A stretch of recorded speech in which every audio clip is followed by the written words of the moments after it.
दोस्तों, कल आप लोगों को यहीं तक मैं पढ़ा पाया था। कुछ दिक्कत हो गया था, टेक्निकल इशू के कारण क्लास बंद हो गया था कि तिब्बत एक शुष्क क्षेत्र है, अतः यहाँ इस नदी नदी में जल एवं सिल्ट की मात्रा बहुत कम होती है। भारत में उच्च वर्षा वाले क्षेत्र से होकर गुजरती है। यहाँ नदी में जल एवं सिल्ट की मात्रा बढ़ जाती है।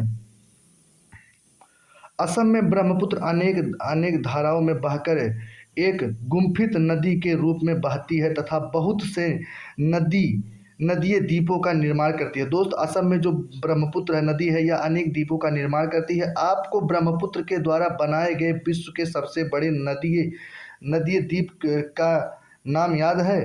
प्रत्येक वर्ष वर्षा ऋतु में यह नदी अपने किनारों से ऊपर बहने लगती है एवं बाढ़ के द्वारा असम तथा बांग्लादेश में बहुत अधिक क्षति होती है। दोस्तों, जो ब्रह्मपुत्र नदी है इसके बाढ़ से बांग्लादेश में और असम में बहुत नुकसान होता है।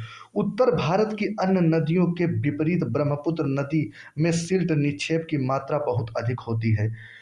इसके कारण नदी की सतह बढ़ जाती है और यह धाराओं बार बार अपनी धारा के मार्ग में परिवर्तन लाती है। दोस्तों, जो ब्रह्मपुत्र नदी है बार बार अपनी जो धारा है उसमें परिवर्तन लाती है। प्रायद्वीपीय नदियों के बारे में आपको दोस्त बताया गया है। दोस्त, प्रायद्वीपीय नदी भारत की मुख्य जल विभाजक का निर्माण करती है। पश्चिमी घाट द्वारा होता है, जो पश्चिमी घाट के निकट उत्तर से दक्षिण की ओर स्थित है। प्रायद्वीपीय भाग की अधिकतर मुख्य नदियां जैसे महानदी, गोदावरी, कृष्णा तथा कावेरी पूरब की ओर बहती हैं तथा बंगाल की खाड़ी में गिरती हैं। ये नदियां अपने मुहाने पर डेल्टा का निर्माण करती हैं। दोस्तों, प्रायद्वीपीय नदियां होती हैं ये अपने मुहाने पर डेल्टा के निर्माण करती हैं। पश्चिमी घाट के पश्चिम में बहने वाली अनेक छोटी धाराओं के नर्मदा एवं तापी दो ही बड़ी नदियां हैं जो कि पश्चिम की तरफ बहती हैं। दोस्त, प्रायद्वीपीय भारत की जो नदियां हैं दोस्त, वो सब पश्चिम की ओर बहती हैं। पूरब की पश्चिम घाट से बहने वाली अनेक नदियां छोटी धाराओं में नर्मदा तापी दो बड़ी नदियां हैं जो पश्चिम की तरफ बहती हैं। दोस्त, बताया गया है कि जो प्रायद्वीपीय नदियां हैं या अधिकतर नदियां पूरब की ओर बहती हैं, लेकिन जो दो नदी है दोस्त इंपॉर्टेंट है, इसको आप लोग जानिए। नर्मदा एवं तापी ये पश्चिम की ओर बहती हैं और ज्वार नदमुख का निर्माण करती हैं। प्रायद्वीपीय नदियों की अपवाह द्रोणी का आकार में अपेक्षाकृत छोटी होती है। जो दोस्त प्रायद्वीपीय नदियां होती हैं इसका अपवाह द्रोणी जो होती है अपेक्षाकृत छोटी होती है। नर्मदा का उद्गम मध्य प्रदेश के अमरकंटक पहाड़ी के निकट है। यह पश्चिम की ओर एक भ्रंश घाटी में बहती है। दोस्तों, जो नर्मदा है पश्चिम की ओर भ्रंश घाटी में बहती है। समुद्र तक पहुंचने के क्रम में यह नदी बहुत से दर्शनीय स्थलों का निर्माण करती है। दोस्तों, जो नर्मदा नदी है बहुत से दर्शनीय स्थलों का निर्माण करती है। जबलपुर के निकट संगमरमर के शैलों में यह नदी गहरे गार्ज से बहती है तथा जहां यह नदी तीव्र ढाल में गिरती है वहां धुआंधार जलप्रपात का निर्माण करती है। दोस्त, जहां यह नदी तीव्र ढाल से गिरती है दोस्त वहां धुआंधार जलप्रपात का निर्माण करती है। नर्मदा की सभी सहायक नदियां बहुत छोटी हैं। जो नर्मदा है दोस्त इसकी सभी सहायक नदियां बहुत छोटी हैं। इनमें से अधिकतर समकोण पर मुख्य धारा से मिलती है। नर्मदा द्रोणी मध्य प्रदेश तथा गुजरात के कुछ भागों में विस्तृत है। नर्मदा नदी के संरक्षण के लिए मध्य प्रदेश सरकार द्वारा नमामि देवी नर्मदे नाम की एक परियोजना प्रारंभ की गई है। क्या आप इसके बारे में इस वेबसाइट से जान सकते हैं? तापी द्रोणी। तापी का उद्गम मध्य प्रदेश के बेतुला जिले से सतपुड़ा की श्रृंखलाओं में है। यह भी नर्मदा के समानांतर एक भ्रंश घाटी में बहती है, लेकिन इसकी लंबाई बहुत कम है। इसकी द्रोणी मध्य प्रदेश, गुजरात तथा महाराष्ट्र राज्य में है। अरब सागर तथा पश्चिमी घाट के बीच का तटीय मैदान बहुत अधिक संकीर्ण है, इसीलिए तटीय नदियों की लंबाई बहुत कम है। पश्चिम की ओर बहने वाली मुख्य नदियां साबरमती, माही, भरतपुंजा तथा पेरियार हैं। उन राज्यों के नाम बताइए जहां ये नदियां बहती हैं। नर्मदा, गोदावरी, द्रोणी के बारे में दोस्त बताया गया। गोदावरी सबसे बड़ी प्रायद्वीपीय नदी है दोस्त। जो गोदावरी नदी है यह सबसे बड़ी प्रायद्वीपीय नदी है दोस्त। यह भारत के नासिक जिले के पश्चिम घाट की ढालों से निकलती है। इसकी लंबाई लगभग 1500 किलोमीटर है। यह बहकर बंगाल की खाड़ी में गिरती है दोस्त। जो गोदावरी नदी है यह दोस्त बंगाल की खाड़ी में गिरती है। प्रायद्वीपीय नदियों में इसका अपवाह तंत्र सबसे बड़ा है। इसकी द्रोणी महाराष्ट्र नदी द्रोणी का 50% भाग मध्य प्रदेश, उड़ीसा, आंध्र प्रदेश में स्थित है। गोदावरी में अनेक सहायक नदियां मिलती हैं जैसे पूर्णा, वर्धा, प्राणहिता, मंजरा, पेनगंगा तथा पेनगंगा। इसमें से अतिरिक्त तीनों सहायक नदियां बहुत बड़ी हैं। बड़े आकार और विस्तार के कारण इसे दक्षिणी गंगा के नाम से था। गोदावरी नदी को दोस्त दक्षिणी गंगा से नाम से भी जाना था। महानदी, महानदी का उद्गम छत्तीसगढ़ की उच्च भूमि से है तथा यह उड़ीसा से बहते हुए बंगाल की खाड़ी में मिल जाती है। इस नदी की लंबाई 860 किलोमीटर 860 किलोमीटर है। इसकी अपवाह द्रोणी महाराष्ट्र, छत्तीसगढ़, झारखंड और उड़ीसा में है। कृष्णा द्रोणी के बारे में जानिए दोस्त। महाराष्ट्र के पश्चिम घाट के महाबलेश्वर के निकट एक स्रोत से निकलकर कृष्णा लगभग 1400 किलोमीटर बहकर बंगाल की खाड़ी में गिरती है। तुंगभद्रा, कोयना, घाटप्रभा, मूसी तथा भीमा इसकी कुछ सहायक नदियां हैं। इसकी द्रोणी महाराष्ट्र, कर्नाटक, आंध्र प्रदेश में फैली है। अब आप लोग जानें दोस्त कावेरी द्रोणी के बारे में। पश्चिम घाट के कावेरी पश्चिमी घाट के ब्रह्मगिरि श्रृंखला से निकलती है तथा तमिलनाडु के कुंडरुर के दक्षिण में बंगाल की खाड़ी में मिल जाती है। इसकी लंबाई 760 किलोमीटर है। इसकी प्रमुख सहायक नदियां अमरावती, भवानी, हेमावती तथा काविनी। इसकी द्रोणी तमिलनाडु, केरल तथा कर्नाटक में विस्तृत है। भारत की दूसरे सबसे बड़ा जलप्रपात कावेरी नदी पर है। इसे शिवसुंदरम नाम से भी जाना जाता है। प्रपात द्वारा उत्पादित विद्युत मैसूर, बंगलोर तथा कोलार स्वर्ण क्षेत्र को प्रदान किया जाता है। भारत की सबसे बड़ी जलप्रपात कौन सा है दोस्त? पूछा गया कि भारत का सबसे बड़ा जलप्रपात कौन सा है।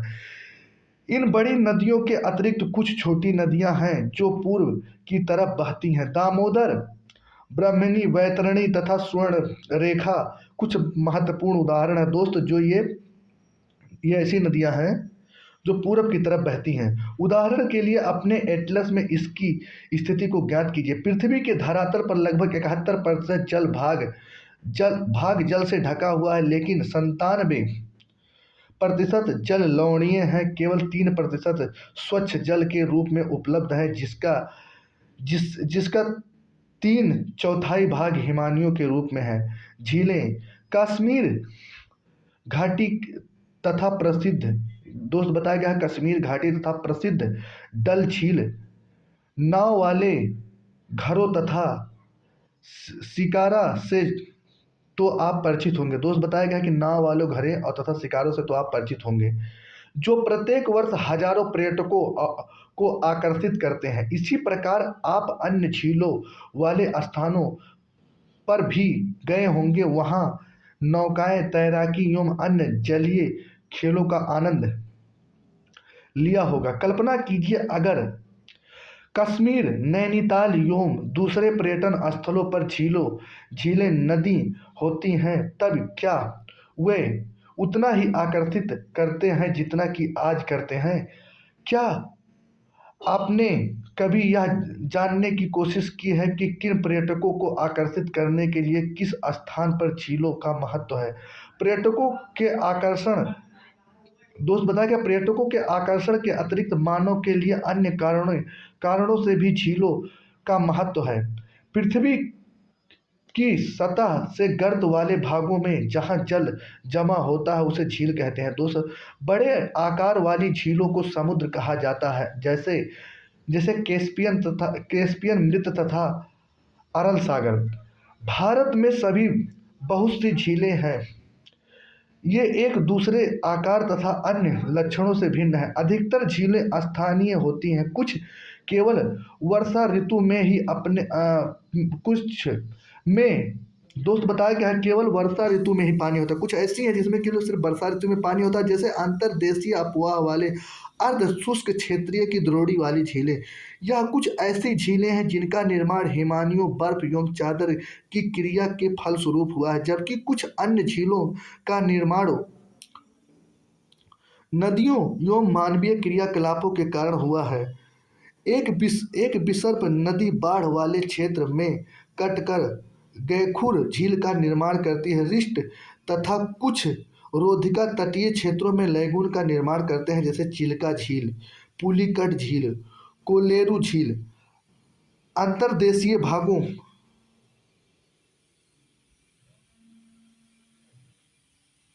वाली झीलें कभी कभी मौज झीलें हैं कभी कभी मौसमी होती हैं। उदाहरण के लिए राजस्थान की सांभर झील जो एक लवणीय जल वाली झील है। दोस्त जो सांभर झील है वह एक लवणीय जो सांभर झील है दोस्त, यह लवणीय जल वाली मतलब खारा पानी वाले जल है। इसके जल का उपयोग नमक का निर्माण के लिए किया जाता है। मीठे पानी की अधिकांश झीलें हिमालय क्षेत्र में है। ये मुख्य हिमानी द्वारा बनी है। दूसरे शब्दों में ये तब बनी है जब हिमानियों ने या कोई द्रोणी गहरी गहरी बनाई हो जो बाद में हिम पिघलने से भर गई हो, या किसी क्षेत्र में शिलाओं अथवा मिट्टी के हिमानी मार्ग मार्ग बध गए हों। इसके विपरीत जम्मू एवं कश्मीर की वुलर झील भूगर्भीय क्रियाओं से बनी है। यह भारत की सबसे मीठी पानी वाली प्राकृतिक झील है। दोस्तों जो वुलर झील है जो कि जम्मू कश्मीर में है, यह मीठे पानी की सबसे बड़ी झील है जो कि प्राकृतिक झील है। डल झील, भीमताल झील, नैनीताल झील, लोकताक तथा वाडा पानी कुछ अन्य महत्वपूर्ण मीठे पानी की झील हैं दोस्त।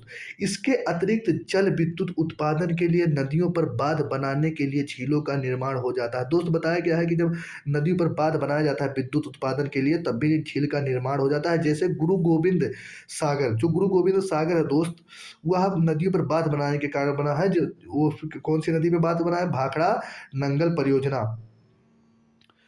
झील मानव के लिए अधिक लाभदायक होती है। एक झील नदी के बहाव को सुचारू बनाने में सहायक होती है। अत्यधिक वर्षा के समय यह बाढ़ को रोकती हैं तथा सूखे के मौसम में यह पानी के बहाव को संतुलित करने में सहायता करती है। झीलों का प्रयोग जल विद्युत उत्पन्न करने में किया जा सकता है। ये आसपास के क्षेत्रों की जलवायु को सामान्य बनाती है, जलीय परितंत्र को संतुलित रखती हैं, झीलों की प्राकृतिक सुंदरता एवं पर्यटन को बढ़ाती हैं तथा हमें मनोरंजन प्रदान करती हैं। जो दोस्त हैं दोस्त, ये हमें मनोरंजन भी प्रदान करती हैं, सुंदरता भी बढ़ाती हैं। नदियों का आर्थिक दोस्त बताया गया है नदियों का अर्थव्यवस्था में महत्व। संपूर्ण मानव इतिहास में नदियों का अत्यधिक महत्व रहा है। नदियों का जल मूल प्राकृतिक संसाधन है तथा अनेक मानवीय क्रियाकलापों के लिए अनिवार्य है। यही कारण है कि नदी के तट के प्राचीन काल से ही अधिवासियों को अपनी ओर आकर्षित किया है। ये गांव अब बड़े शहरों में परिवर्तित हो चुके हैं। अपने राज्य के उन शहरों की एक सूची तैयार कीजिए जो कि नदियों के किनारे स्थित हैं। किंतु भारत जैसे देश के लिए जहां अधिकांश जनसंख्या जीविका के लिए कृषि पर निर्भर है, वहां सिंचाई, नौ संचालन, जल विद्युत का निर्माण नदियों की बहुत महत्वपूर्ण भूमिका है। दोस्त राष्ट्रीय नदी संरक्षण योजना, देश की नदी में सफाई कार्यक्रम का शुभारंभ 1985 में गंगा एक्शन प्लान के साथ आरंभ हुआ। वर्ष 1995 में राष्ट्रीय नदी संरक्षण परियोजना के तहत अन्य नदियों को जोड़ने के लिए गंगा कार्य योजना का विस्तार किया गया। नदियां देश में जल का प्रमुख स्रोत हैं। NRCP का उद्देश्य नदियों के जल में प्रदूषण को कम करने के एवं जल की गुणवत्ता को सुधार करना है।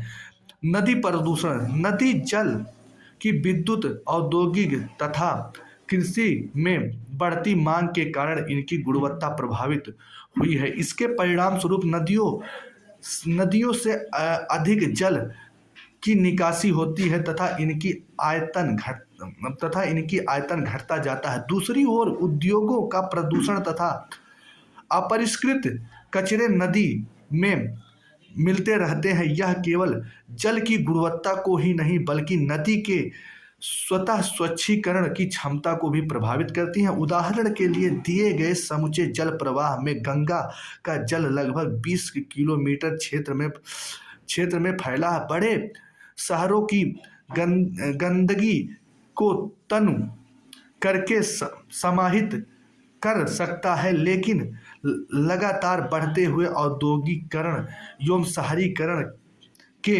कारण ऐसा संभव नहीं हो पाता है तथा अनेक नदियों में प्रदूषण का स्तर बढ़ जाता है। नदियों में बढ़ते प्रदूषण के कारण इनको स्वच्छ बनाने के लिए अनेक कार्य योजनाएं लागू की गई हैं। क्या आपने कभी ऐसी कार्य योजनाओं के बारे में सुना है कि नदी के प्रदूषित जल से हमारा स्वास्थ्य किस प्रकार प्रभावित होता है? बिना स्वच्छ जल का मानव जीवन, इस विषय पर विचार करें तथा अपने कक्षा के एक वाद विवाद प्रतियोगिता का आयोजन करें। दोस्त, अब आप लोगों को मैं क्वेश्चन करवा दूं मित्रों। कल वाले में मैं नहीं करवाया था, भूल गया था, आज करवा दे रहा हूँ। बूलर झील निम्नलिखित में से किस राज्य में है दोस्त? जम्मू और कश्मीर में। नर्मदा नदी का उद्गम कहाँ से है? दोस्त यहीं से। अब आप लोग जानिए निम्नलिखित में से कौन सी लौड़ीय जल वाली झील है? सांभर झील दोस्त। अब आप लोगों को फिर आगे ले चलता हूँ। निम्नलिखित में से कौन सी नदी प्रायद्वीपीय भारत की सबसे बड़ी नदी है? दोस्त गोदावरी। निम्नलिखित नदियों में से कौन सी नदी भ्रंश घाटी से होकर बहती है?